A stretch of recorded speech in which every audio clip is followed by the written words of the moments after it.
Hello guys. इस video में हम बात करेंगे ग्राफ्स की। तो ग्राफ्स के बारे में सबसे पहले मैं कुछ चीज़ें क्लियर करना चाहता हूँ। रिसोर्सेज तो मैं आपको डेफिनेटली बताऊंगा ही, क्योंकि इसको एक तो करने के कोई बहुत ज़्यादा रिसोर्सेज नहीं है, लिमिटेड रिसोर्सेज ही हैं, एक ही रिसोर्स बताऊंगा मैं।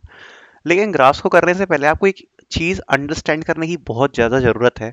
और वो लोग जो ग्राफ्स को कर लेते हैं वो कई बार ग्राफ्स को करते रहते हैं, क्योंकि उनको समझ में ही नहीं आता, क्योंकि ये one of the difficult topic है डेटा स्ट्रक्चर्स एंड एल्गोरिथम्स का। तो डेफिनेटली आपको थोड़ी सी डिफिकल्टी ग्राफ्स को करने में जरूर आएगी, लेकिन इसका करने का एक ही तरीका है। अगर आप ध्यान से सुनोगे तो जरूर मैं आपको बताऊंगा कि वो आप कैसे कर सकते हो, ठीक है। तो अगर आपको ग्राफ्स को मास्टर करना है तो पहले आपको एक चीज समझनी पड़ेगी। ग्राफ्स में कुछ स्टैंडर्ड एल्गोरिथम्स होती हैं। क्या होती हैं?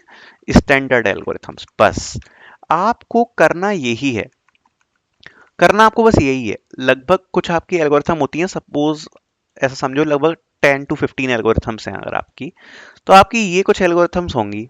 अब आपको ये 10 से 15 एल्गोरिथम्स ही करनी है, लेकिन दिक्कत क्या होता है कि इन एल्गोरिथम्स में बिल्कुल छोटा सा वेरिएशन या सेम वही एल्गोरिथम अप्लाई होगी, लेकिन क्वेश्चन इतना ज्यादा घुमा दिया जाता है कि आपको समझ में नहीं आता कि ये ग्राफ्स का क्वेश्चन है। ये सबसे बड़ी प्रॉब्लम है। स्टैंडर्ड एल्गोरिथम मैं मानता हूं आप सारी करके सारी रट के चले गए, मैं मान ली ये बात, लेकिन तब भी आप नहीं अटेम्प्ट कर पाते हो ग्राफ्स के क्वेश्चन, क्योंकि दिक्कत यही है। इस पे बहुत सारे क्वेश्चंस फॉर्म किए जा सकते हैं, थोड़ी सी वेरिएशन की जाती है क्वेश्चन में, और समझ में भी नहीं आता इसमें ग्राफ अप्लाई होगा। तो इस चीज को हम डिफिकल्टी को ओवरकम कैसे करें, तो उसके हिसाब से भी मैं ध्यान में रखते हुए, अगर आप बिगिनर हैं और कैसे ग्राफ्स को मास्टर कर सकते हैं, मैं रिसोर्सेज की बात करूंगा। तो चलते हैं सबसे पहले। तो एकमात्र यूट्यूब पे available resource which is Striver's graph series, which is best, ठीक है। बेस्ट है, डेफिनेटली बेस्ट है। इसमें आपको स्टार्टिंग से एक एक चीज करनी है, और ध्यान रखना जो भी थ्योरेटिकल चीजें हैं ग्राफ्स में वो भी काफी ज्यादा इंपॉर्टेंट हैं, तो वो भी आपको बहुत अच्छे से करना है, ठीक है। तो इंट्रोडक्शन ऑफ ग्राफ से आपको चालू करना है, और सी प्लस प्लस जावा जिसमें आपका बनो आप कर सकते हो।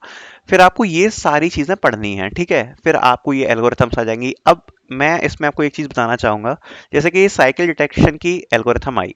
अब साइकिल डिटेक्शन पे करीब 20 से 25 क्वेश्चन फॉर्म किए जा सकते हैं, जिसमें आपको साइकिल ही डिटेक्ट करना होगा, बस और कुछ नहीं करना होगा। एक एल्गोरिथम है cycle detection of the graph. अब यही एल्गोरिथम में 20 से 25 क्वेश्चन बन सकते हैं, जिसमें आपको केवल साइकिल डिटेक्ट करना है, सेम कोड है, लेकिन उनकी लैंग्वेज ऐसे घुमा दी जाती है, क्वेश्चन ऐसा घुमा दिया जाता है कि अपन को समझ में नहीं आता, अच्छा ये साइकिल डिटेक्शन का ही पूछ रहा है क्या। तो वो चीज़ अपन कैसे कवर अप करें उसकी मैं बात करूंगा।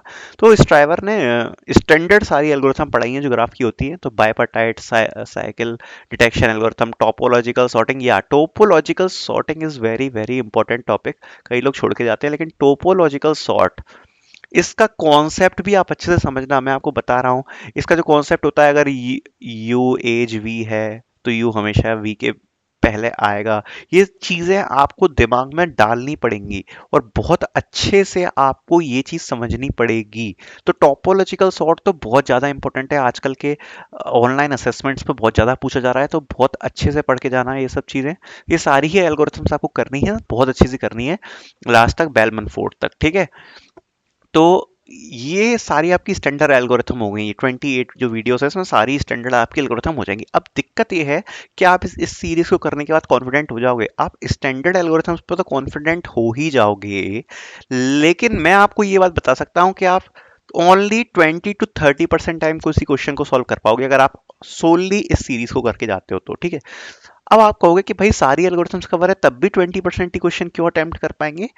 इससे नहीं काम बनेगा, क्योंकि सॉल्यूशन यही होगा, इसी सीरीज की ही कोई एल्गोरिथम लग रही होगी, लेकिन आपको ग्राफ्स में क्वेश्चंस बहुत ज्यादा देखने पड़ेंगे। सेम ही कोड होगा, देखने बहुत पड़ेंगे, लेकिन अब उसको मैं करने का तरीका बताता हूँ। आपको लीड कोड पे नहीं जाना, लीड कोड पे मत भगो आप सीधे। आपको करना क्या है, मैं आपको पढ़ने का तरीका बताता हूँ। बीएफएस डीएफएस हो गई, ठीक है। सबसे पहले आई अपनी साइकिल डिटेक्शन। अब आपको करना क्या है, इस वाले गीक्स फॉर गीक्स के पेज पे जाना है। साइकिल डिटेक्शन आपने जैसे ही किया कि हाँ भाई मेरे को साइकिल डिटेक्शन समझ में आ चुका है, ग्राफ में कैसे करना है। अब आपको करना क्या है, जब आपने साइकिल डिटेक्शन चीज पढ़ ली है तो आपको जाना है इस वाले पेज पे, और आपको ये आ गया ग्राफ साइकिल, ठीक है। इसमें जो 15 क्वेश्चन है, इस चीज को करने के बाद इसके आप चलो पूरे नहीं कर पाओ, क्योंकि गीक्स और गीक्स पे काफी सारे क्वेश्चन होते हैं। आपको कम से कम 5 से 10 क्वेश्चन पढ़ लेने हैं। ठीक है, मैं ये नहीं कर रहा कि कोड करके देखो, कोड आपका लगभग सिमिलर यही होने वाला है।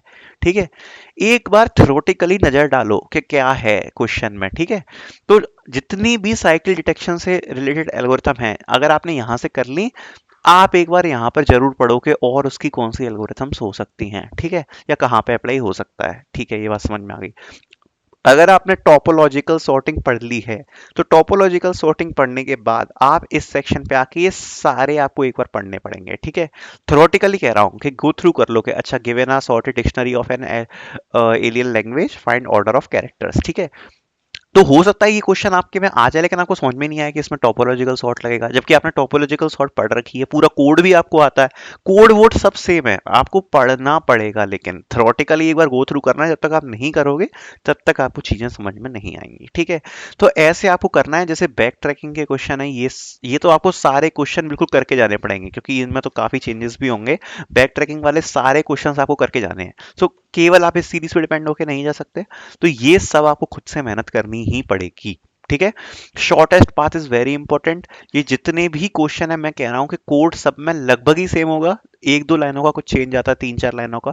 अगर आपने स्टैंडर्ड एल्गोरिथम्स कर रही है, सारे क्वेश्चन एक बार गो थ्रू कर लो, गो थ्रू कर लो, बहुत इंपॉर्टेंट है। अगर आप किसी बहुत बड़ी प्रोडक्ट बेस्ड कंपनी में इंटरव्यू देने जा रहे हो, तो फिर ग्राफ्स के क्वेश्चन आपको देखने को मिलेंगे, ऑनलाइन असेसमेंट में भी मिलेंगे और इंटरव्यू में भी मिलेंगे। ठीक है, और in general product based company भी वो वाली जिनका पैकेज लगभग 12 लाख या 12 लाख से कम है या 15 लाख से कम है, वो जनरली ग्राफ के क्वेश्चन नहीं पूछती हैं। ये काफी बड़ी कंपनियों के लिए, ग्राफ ज्यादातर बड़ी कंपनियां ही पूछती हैं, काफी बड़ी कंपनियां, मतलब टेक जाइंट्स। ओके, उसके बाद आप लीड कोड पे आना। लीड कोड पे फिर आपको क्या है ना, लैंग्वेज वाले क्वेश्चन मिलेंगे, ग्राफ के लैंग्वेज वाले, जो आपके मेनली ऑनलाइन असेसमेंट में आते हैं। आप किसी कॉम्पिटिटिव के प्लेटफॉर्म वगैरह पे जाने की जरूरत नहीं है, ग्राफ का इतना भी डिफिकल्ट लेवल नहीं पूछा जाएगा, क्योंकि सोलली ये खुद में ही डिफिकल्ट टॉपिक है। फिर आपको लीड कोड पर जाके ये क्वेश्चन सॉल्व कर लेने जितने आप पे हो पा रहे हैं। अगर आप इस पे 89 क्वेश्चन है, अगर आप 89 में से अगर 20 क्वेश्चन भी कर लेते हो, जितना मैंने बताया उस हिसाब से, पहले ये सारी एल्गोरिथम करो, इसके सारे क्वेश्चंस गो थ्रू करो, फिर उसके बाद अगर आप इसके 20 क्वेश्चन भी कर लेते हो, आपको, मैं पक्का कह रहा हूं, आपको आइडिया लग जाएगा कि कैसे ग्राफ करना है। ठीक है, सॉल्व। अब जैसे ये है नेटवर्क डिले टाइम, अब इसमें कहीं भी आपको आइडिया नहीं लग रहा और लग पा रहा होगा कि भाई ये ग्राफ का क्वेश्चन है, जब आप इसको देखोगे। ठीक है, हो सकता है कि आपको लग जाए आइडिया कि हाँ भाई ऐसा कुछ दिख रहा है ग्राफ का क्वेश्चन, लेकिन कई कई क्वेश्चंस होते हैं जिनमें आपको आपको नहीं लग पाता आइडिया कि ये ग्राफ का क्वेश्चन है। तो आपको क्या करना पड़ेगा, आपको एक बार गो थ्रू जरूर करना है आपको इन टाइप के क्वेश्चन को, जिससे आपको आइडिया लग जाए कि भाई किस टाइप के क्वेश्चंस में ग्राफ लगता है। ठीक है, तो ये ही तरीका है ग्राफ्स पढ़ने का। आपको खुद पे मेहनत काफी ज्यादा करनी पड़ेगी इसके लिए। ग्राफ के लिए मैं एक चीज और कहना चाहूंगा, ग्राफ को आप डेटा स्ट्रक्चर्स में सबसे ज्यादा टाइम दो और इसको लास्ट टॉपिक रखो हमेशा। हमेशा ही ग्राफ्स को आप लास्ट टॉपिक रखो। ग्राफ्स को पहले करने की जरूरत नहीं है, पहले सबसे सारे डेटा स्ट्रक्चर्स वगैरह कंप्लीट करो, ग्राफ्स को लास्ट में करो। ठीक है, बाकी अगर और कुछ आपको डाउट वगैरह हो तो आप कमेंट सेक्शन में पूछ सकते हो, वरना मैंने, देखो, अगर मैं आपको ये 32 रिसोर्स बता दूं तो बताने की कोई जरूरत नहीं है।